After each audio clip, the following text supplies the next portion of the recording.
yang berjudul Dari Sabang Sampai Merauke. Sudah hafal semuanya? Sudah.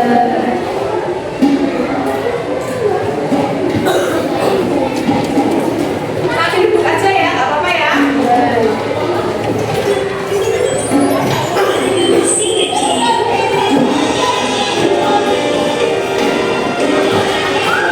Boleh sambil duduk. Dari Sabang sampai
perbandingan jarak karena beta dengan jarak sebenarnya. Betul, skala itu perbandingan jarak peta dengan jarak sebenarnya.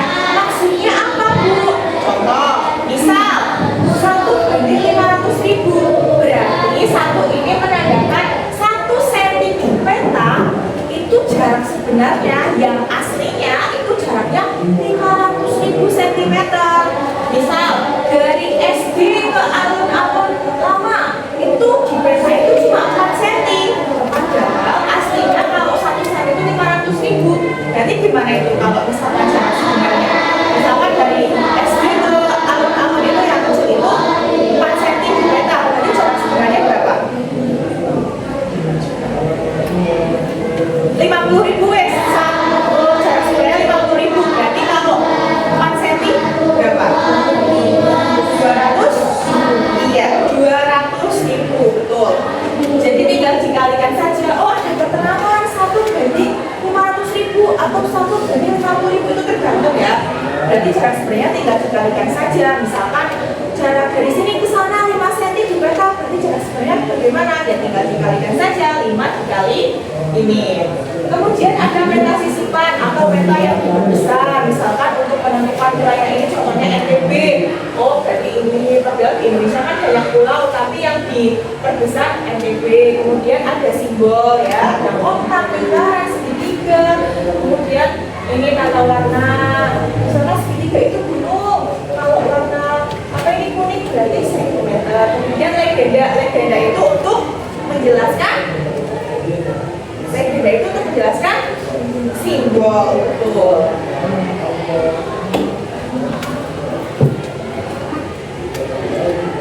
Ini ya, warna pada peta itu memiliki arti tertentu. Warna hijau itu yang kalian sebutkan tadi biasanya menunjukkan dataran rendah, kemudian coklat menunjukkan pegunungan, dan biru menunjukkan perairan. Ini ada keterangan-keterangannya. Ya, fungsi tadi sama seperti tadi.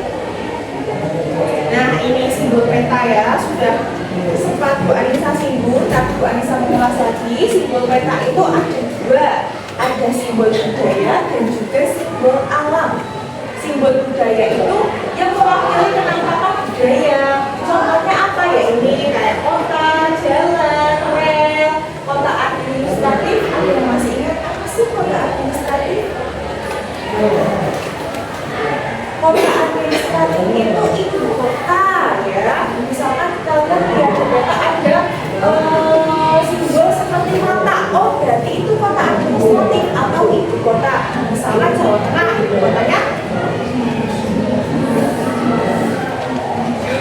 ibu kotanya Semarang. Jawa Timur ibu kotanya Surabaya. Jawa Barat Bandung. Gak apa-apa, keras aja jawabnya. Kemudian berikutnya ada simbol alam ya, simbol alam.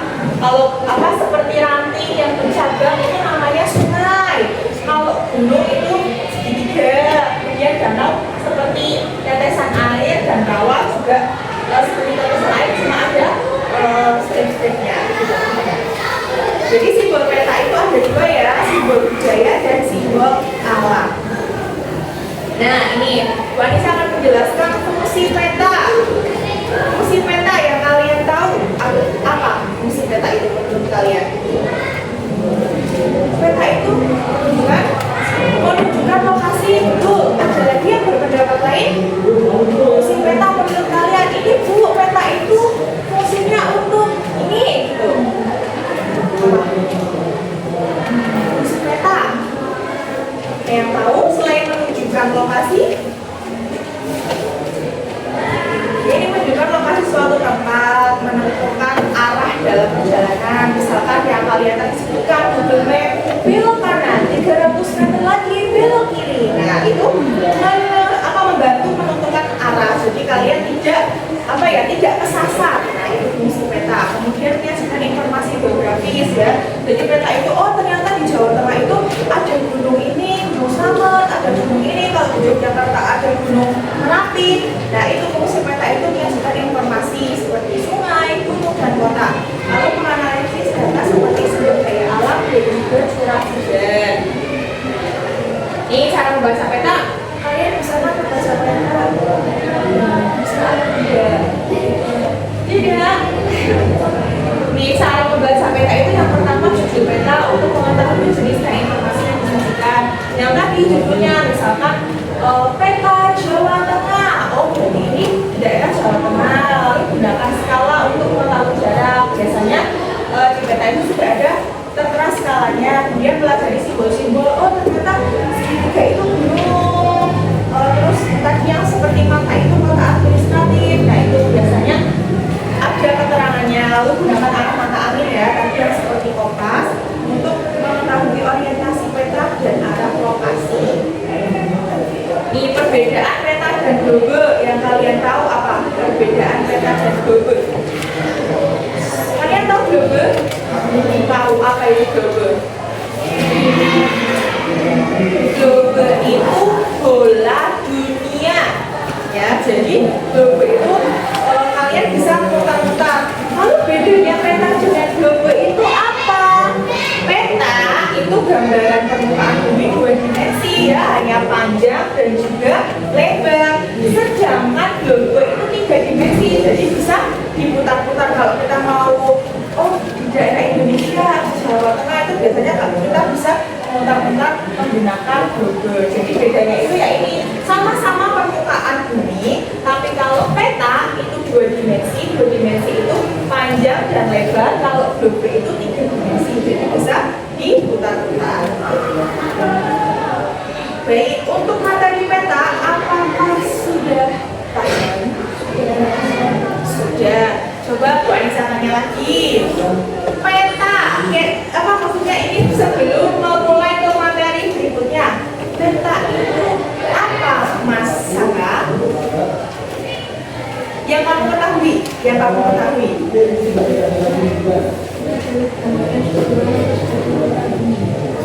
gambaran keseluruhan permukaan bumi pada bidang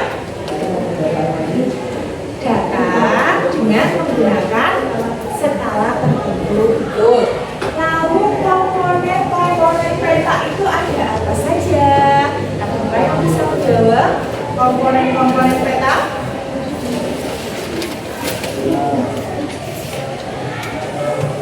Tidak apa-apa, jangan takut. Kalian berlari untuk berani apa? Judul peta, lalu arah mata angin, simbol, legenda, skala, ada lagi? Peta sisipan, terus tata warna, betul. Jadi komponen peta itu yang biasanya ada di peta itu ada 7 komponen ya, sudut, tata warna, simbol, legenda, kemudian arah mata angin, kemudian ada skala, dan juga peta sisipan. Terus fungsi peta, apa ya fungsi peta? Sebelum lanjut ke materi berikutnya nih, fungsi peta yang kalian ketahui untuk menunjukkan lokasi atau menunjukkan arah perjalanan. Baik ya, sudah paham ya mengenai peta dan komponennya ya? Sudah. Baik. Berikutnya kita akan memasuki materi mengenai Indonesia sebagai negara maritim dan agraris. Pernahkah kalian mendengar Indonesia itu sebagai negara maritim dan agraris? Terlintas di pikiran kalian tidak? Kenapa sih Indonesia disebut sebagai negara maritim dan negara agraris? Ada yang tahu? Tidak? Baik. Tidak? Nggak apa-apa, karena kita akan memulai pembelajaran mengenai materi ini hari ini. Oke. Nah, di sini sebelum masuk ke materi Indonesia sebagai negara maritim dan agraris, Bu Anissa akan menjelaskan Indonesia itu sebagai negara kepulauan. Kenapa disebut negara kepulauan? Adakah yang tahu sebelum menyinggung materi? Kan Indonesia banyak pulaunya ya. Ada apa saja? Pulau Jawa, terus Sumatera, terus Kalimantan, terus Sulawesi, terus Papua. kalian bisa melihat tadi? Yang kalian ketahui berarti pulau di Indonesia itu cuma 5 ya? Iya. Ya, 5. Itu merupakan pulau yang besar ya di Indonesia. Padahal kenapa di Indonesia disebut sebagai negara kepulauan? Padahal kita cuma tahunya 5 pulau aja, Bu. 5 pulau itu kan sedikit ya. Nah, kenapa kok Indonesia disebut sebagai negara kepulauan? Ternyata Indonesia disebut sebagai negara kepulauan karena wilayahnya terdiri banyak pulau yang tersebar dan dipisahkan oleh perairan atau laut, tetapi tetap menjadi satu kesatuan negara. Loh Bu, tadi kan cuma disebutkan 5 pulau aja, kok bisa?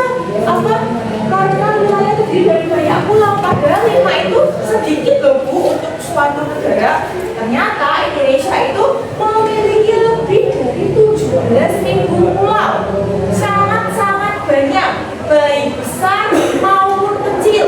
Nah, yang kalian sebutkan tadi, yang 5 pulau itu merupakan pulau yang terbesar lah di Indonesia itu 5. Ada Pulau Jawa, Kalimantan, Sulawesi, Papua, dan juga Sumatera. Nah, itu tuh merupakan pulau yang besar. Padahal pulau-pulau yang kecil itu banyak. Mengapa tadi Bu Anissa pada saat untuk meningkatkan sikap nasionalisme Bu Anissa menyetel lagu dari Sabang sampai Merauke? Kan liriknya Sabang sampai Merauke, pulau-pulau. Nah itu, jadi dari Sabang itu Sumatera paling ujung di dekat Akro Aceh Darussalam ya, Aceh sampai Merauke itu di Papua, jajar pulau-pulau. Jadi pulau-pulau yang kalian sebutkan tadi itu sebagian kecil dari pulau di Indonesia, padahal pulau di Indonesia itu ada 17.000 pulau. Nah itu tadi kenapa disebut dengan Indonesia sebagai negara kepulauan, karena memiliki banyak pulau atau ribuan pulau yang dipisahkan oleh perairan atau laut. Lalu sebagian besar wilayah Indonesia itu laut, bukan daratan ya. Misalkan kita mau beli atau kita mau PNBP, kita harus menyeberangi laut untuk ke pulau tersebut. Nah itu tadi pulau-pulau itu tadi dipisahkan oleh laut. Jadi kalau kita mau ke Sumatera itu kan dipisahkan oleh laut. Kemudian diakui secara hukum internasional. Jadi Indonesia itu kenapa bukan sok-sokan Indonesia itu banyak pulau jadi disebut negara kepulauan, itu bukan semerta-merta karena banyak pulau saja, tapi juga diakui secara hukum internasional. Berikutnya, walaupun terpisah laut, semua pulau di Indonesia itu berada dalam satu pemerintahan, yaitu NKRI. Bayangkan kalau Pulau Jawa ini membentuk negara sendiri, sedangkan Sumatera juga membentuk negara sendiri. Jadi negara dunia makin banyak, tapi Indonesia walaupun Pulau Jawa sendiri, Pulau Sumatera sendiri, Pulau Kalimantan sendiri, walaupun dipisahkan oleh laut, tapi tetap dalam satu pemerintahan, yaitu NKRI, Negara Kesatuan Republik Indonesia. Jadi, mengapa Indonesia disebut sebagai negara kepulauan? Karena terdiri dari ribuan pulau yang dipersatukan oleh laut dalam satu negara. Nanti kalian akan ada berevaluasi ya. Jadi kalau ada pertanyaan, kenapa Indonesia disebut sebagai negara kepulauan? Kenapa? Karena Indonesia mempunyai ribuan pulau yang dipisahkan oleh laut dalam satu negara. Jadi pulau di Indonesia nggak cuma yang 5 kalian sebutkan tadi, ternyata banyak, ada 17.000 pulau. Kalau ada pertanyaan, kenapa sih pulau di Indonesia? Kenapa Indonesia disebut sebagai negara kepulauan? Ya kalian tinggal sebut, karena Indonesia memiliki ribuan. Lah ribuannya berapa? Sekitar kurang lebih 17.000 pulau. Sangat-sangat banyak. Ya, Indonesia memiliki 17.000 pulau dengan garis pantai terpanjang kurang lebih 95.000 km. Ini bukan ruang ya, tapi kilometer. Bayangkan sejauh apa dan sepanjang apa garis pantai yang ada di Indonesia. Nah, laut ini kaya akan sumber daya ikan dan mineral, menjadi peranan penting dalam jalur perdagangan dunia. Oke, kita kita akan masuk ke ini batasan-batasan wilayah di Indonesia. Bisa kalian tulis terlebih dahulu. Ditulis dulu ya.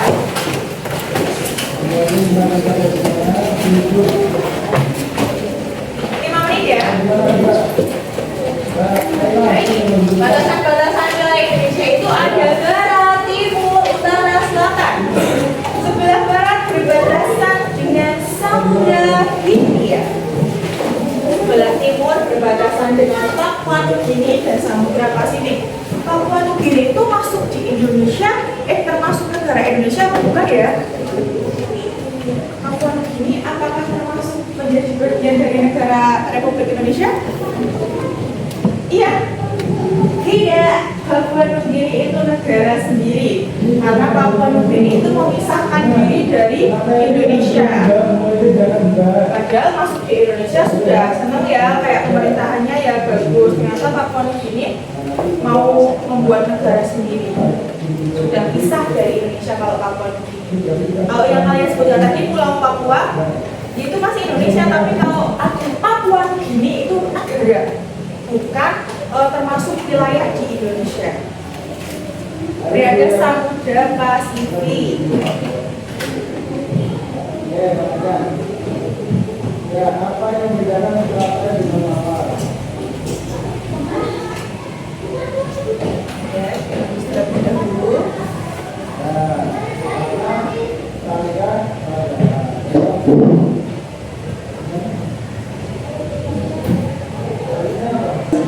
3 menit lagi ya.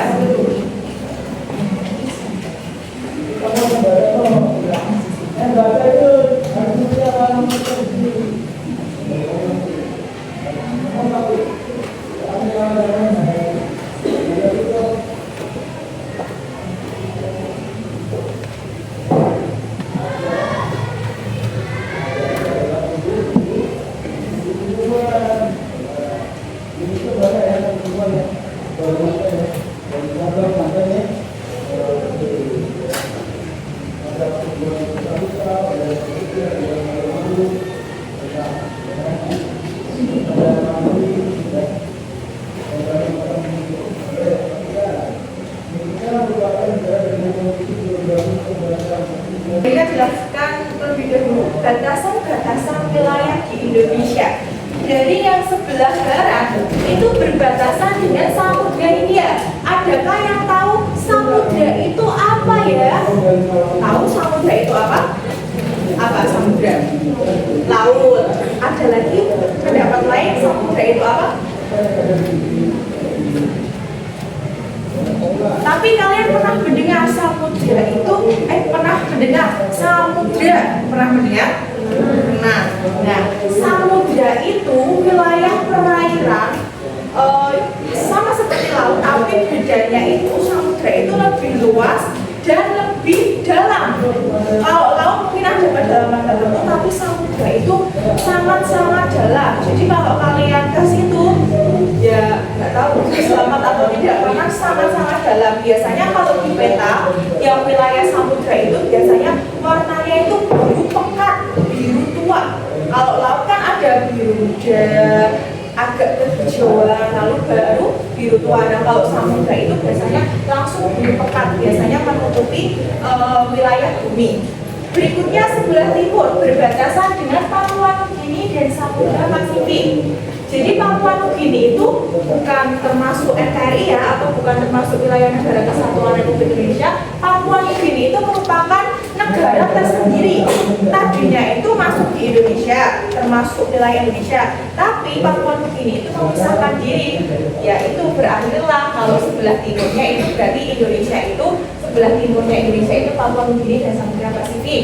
Lalu sebelah utara berbatasan dengan Malaysia.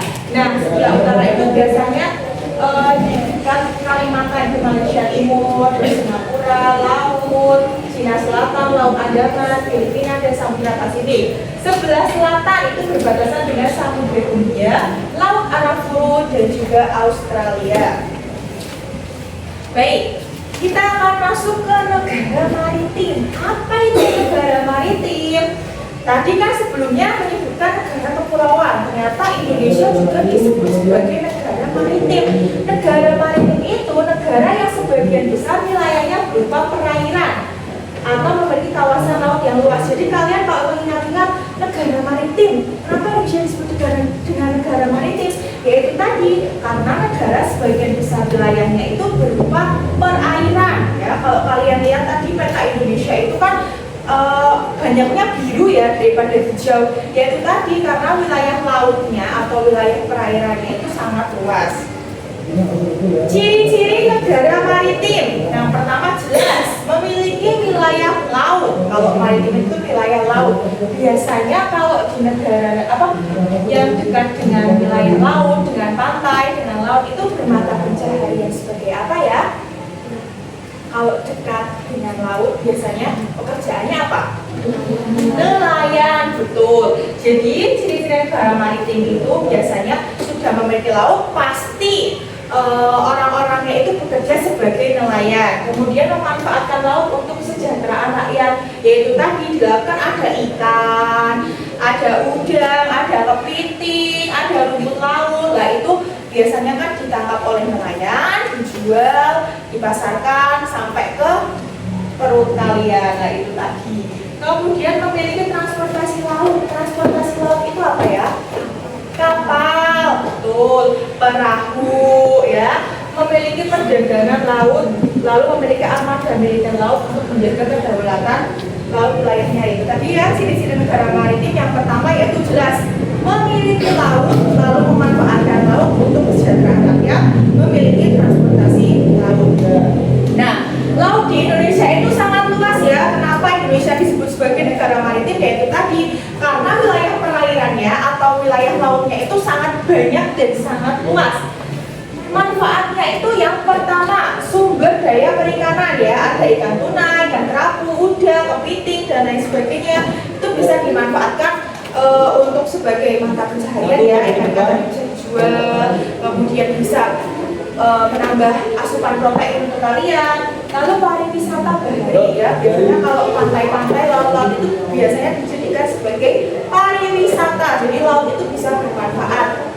Kemudian sumber daya mineral ya, di laut itu ada minyak bumi, ada gas alam, dan ada mangan. Berikutnya sebagai perdagangan penghubung antar pulau, yaitu tadi ya yang Waria sebutkan antara pulau Jawa. Kalau kita mau ke Jawa, mau Bali itu kan harus nyebrang. Lah itu nyebrangnya biasanya tempat pemberhentian dan pemberangkatan kapal itu namanya apa ya? Pelabuhan, betul. Nah biasanya harus di pelabuhan dulu. Kalau pelabuhan yang di Semarang namanya apa? Pelabuhan Tanjung.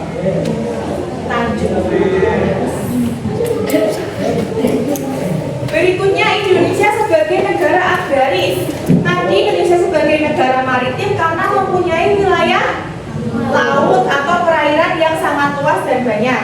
Lalu Indonesia ternyata juga disebut sebagai negara agraris. Apa itu? Mengapa Indonesia disebut sebagai negara agraris? Negara agraris adalah negara yang sebagian besar rakyatnya bermata pencaharian dengan bercocok tanam. Biasanya apa itu kalau negara agraris, kalau bercocok tanam itu?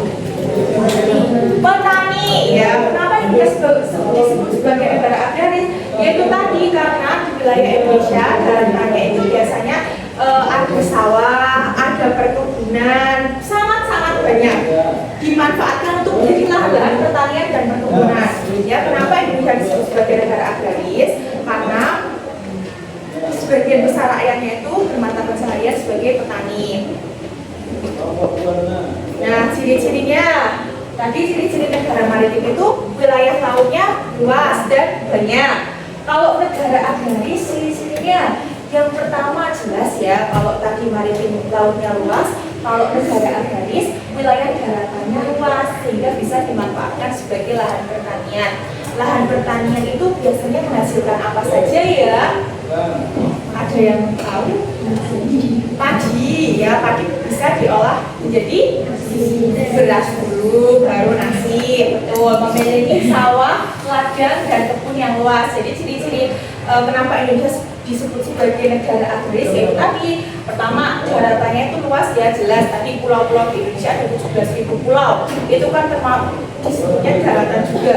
Nah itu juga memiliki sawah, ladang, dan kebun yang luas. Masyarakatnya memiliki kebutuhan hidupnya dengan kegiatan ekonomi dari hasil pertanian ya, dan peternakan. Nih potensi agraris di Indonesia dari pertanian, biasanya petani itu menghasilkan panen padi, jagung, sayuran, buah-buahan. Kalau perkebunan itu ada kelapa sawit, karet, kopi, dan kakao. Ini budaya maritim dan budaya agraris. Jadi budaya maritim dan budaya agraris itu dipengaruhi oleh kebiasaan masyarakat dan kondisi alam daerahnya. Kalau biasanya yang dekat pantai itu biasanya menggunakan transportasinya itu dengan perahu atau kapal.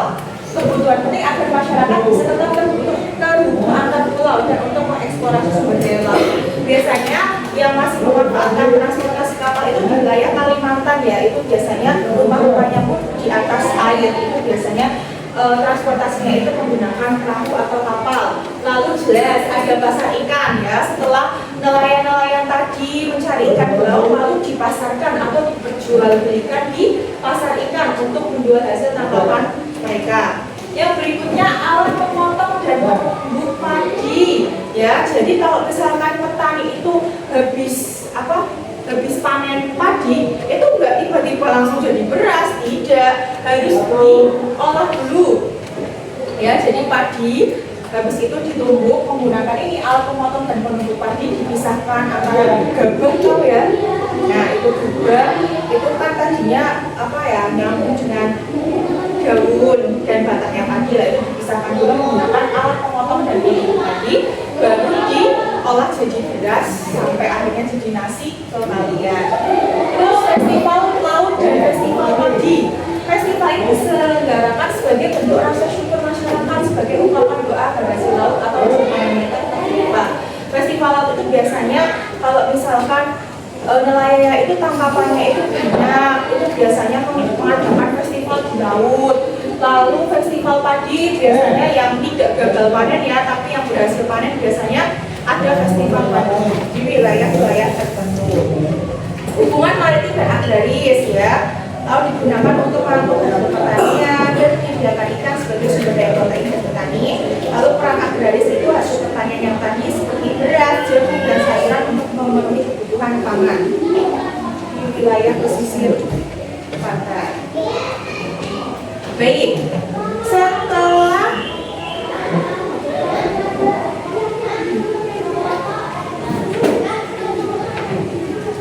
jadi Indonesia itu memiliki peluang besar sebagai negara maritim dan agraris dengan pengelolaan yang baik. Kekayaan ini dapat meningkatkan kesejahteraan rakyat.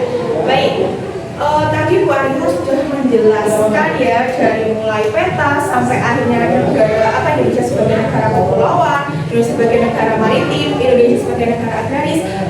Coba Bu Anissa tanya, kenapa Indonesia disebut sebagai negara kepulauan? Ada kan bisa menjawab? Ya, apa? Karena memiliki ribuan pulau. Ada yang bisa melengkapi lagi kenapa Indonesia disebut sebagai negara kepulauan?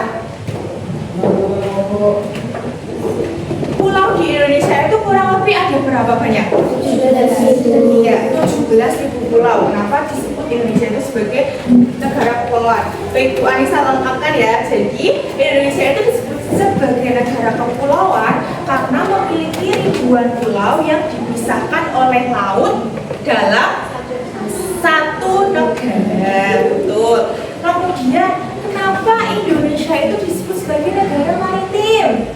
Ada yang tahu? Ada yang bisa menjawab? Kenapa Indonesia disebut sebagai negara maritim?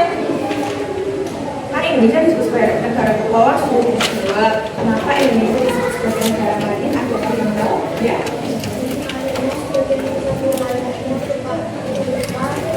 Betul, karena sebagian wilayah di Indonesia itu merupakan perairan. Ciri-ciri negara maritim itu apa saja tadi? Betul, memiliki wilayah laut yang luas, terus memiliki banyak pulau, memiliki sumber daya laut yang berlimpah, terus mata pencahariannya apa kalau negara maritim? Nelayan, betul. Sekarang masuk negara agraris? Apa? Negara agraris adalah negara yang sebagian besar rakyatnya bermata pencahayaan dengan bercocok tanam. Betul. Negara agraris itu rata-rata masyarakatnya itu bermata pencaharian bercocok tanam, bisa bertani atau berkebun, ya. Ada juga yang beternak. Ciri-cirinya negara agraris apa saja? Memiliki wilayah penduduk Ya, betul, memiliki wilayah daratan yang luas, ya. Lalu ada kebun, sawah, ya. Itu merupakan ciri-ciri negara agraris. Baik. Nah, karena di hari ini kita belajar mengenai bagaimana bentuk Indonesia Bu, kalian tadi juga sudah menyebutkan peta beserta komponennya. Nah, pada hari ini kita akan secara berkelompok melakukan atau membuat proyek. Proyeknya apa itu? Proyek kita adalah membuat peta timbul. Sudah dibawa alat dan bahan yang Bu Anissa perintahkan? Sudah. Baik, coba kalian kerjanya untuk kelompok masing-masing terlebih dahulu. Baik, siapkan alat dan bahannya.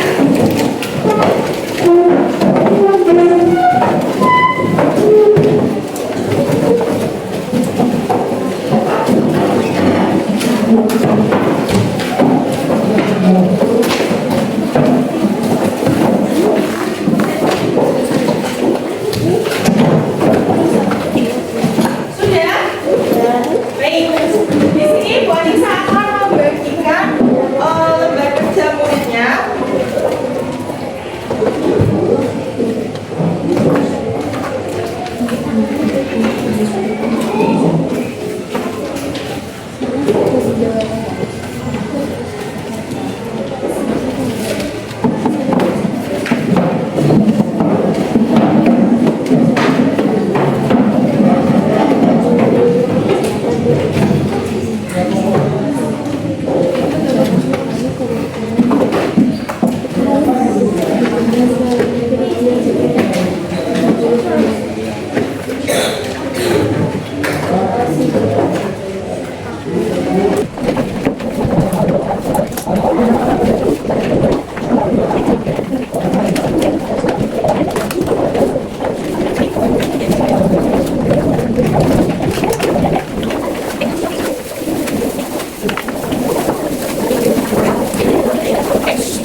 Kita akan membuat proyek peta timbul dari barang bekas, yaitu berupa koran. Sudah kamu bawa koran? Sudah. Penting sudah dibawa? Sudah. Baik.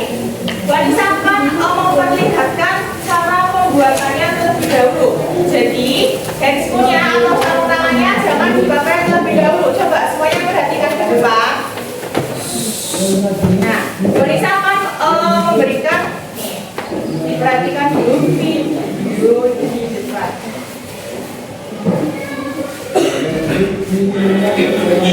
It's not just wonderful. Indonesia is a wonderland. Baik. Langkah pertama yang kalian lakukan adalah koran tersebut kalian gunting kecil-kecil. Ya tidak terlalu kecil-kecil banget ya, kotak-kotak kayak gitu. Agak besar juga nggak apa-apa. Setelah itu, kalau sudah dipotong, tadi kan Bu Anissa membagikan pulau-pulaunya juga ya. Masing-masing kelompok berbeda-beda. Jadi ada yang memotong koran, ada juga yang memotong pulaunya, biar cepat.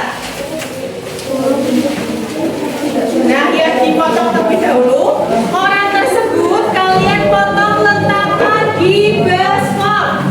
Jadi kalian potong korannya itu, nanti kalian langsung letakkan di baskom, jangan di atas meja, langsung kalian potong di baskom.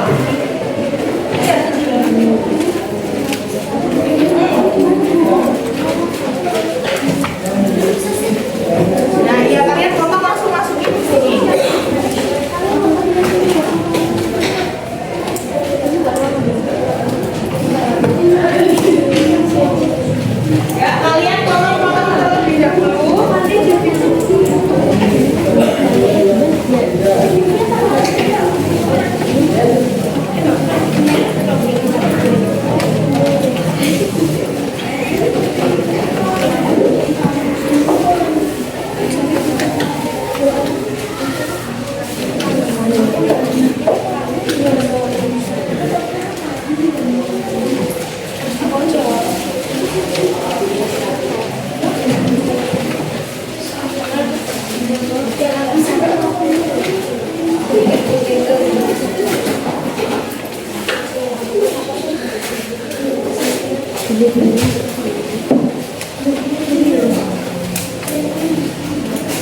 Sebentar. Iya. Iya, sebentar.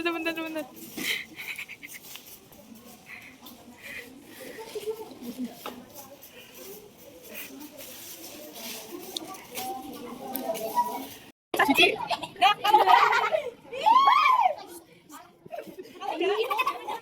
Kalau yang sudah diperas, itu taruh di baskom lagi. Yang sudah diperas taruh baskom lagi. Jadinya kayak gimana, coba ditunjukin. Nah, ya.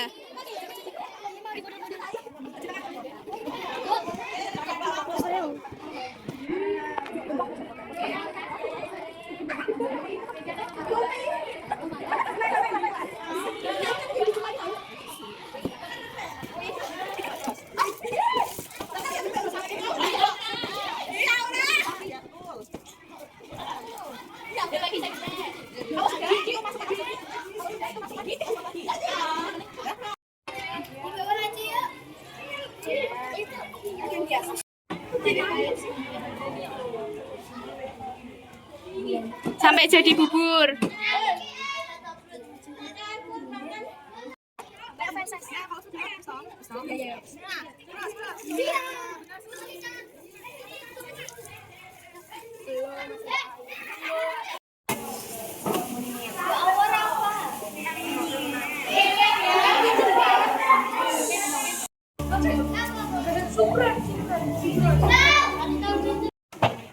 Nah, yang satu berdiri, nak.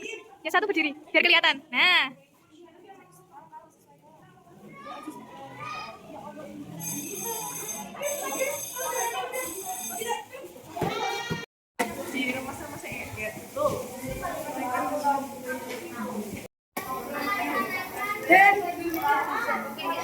Itu apa? Oh iya. Kita bikin telepon. Ini kapan? Popcorn. Ayo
Dikasih warna, nanti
belum selesai